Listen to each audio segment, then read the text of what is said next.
one! Uy! Ginoong something! Ay, balagtas! Oo nga. Dito ka, Francisco.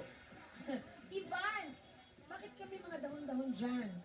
Uy, laurel yan. Laurel. Laurel. Laurel yan. Ewan ko po. Crown. Paano napanalunan mo? Second runner-up ng lakang binibilang ng pagsangat. Nag-concert ka ba kagabi? Hindi naman po. Puyat Bigyan mo ka nga ba? ng kaprasong linya ng mga tula mo na mga 3-4 na linya. Go. 4, para eksakto. Ako si Ivan. Galing. Ganda. Ang galing. Makatang-makatang. Ang lalim mo dun, Brad. Di ka namin mag-get. Pasintagi ako't nagbibigay galang sa lahat ng taong dito'y nagdiriwang. Ganon. Ganon. Ako po, ang inyong lingkod na si Ivan. Ganon. Oh. Na pagdating sa tulay, walang nalalaman. Ganon, di ba? Sa pool. Ayos, di ba? Okay.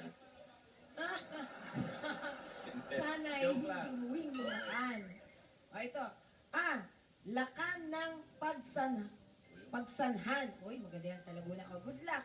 Ilan taong ka na? 18 po. 18. Bumoboto ka na. Malapit na po. Malapit na. O, good. O, alam mo na to. Kayang-kaya mo to, Ivan, ha? Kinig mabuti. Sa Pilipinas, mayroong youth council sa bawat barangay na kilala sa tawag na SK. Ano? Mhm. Kaedad natin. Yes.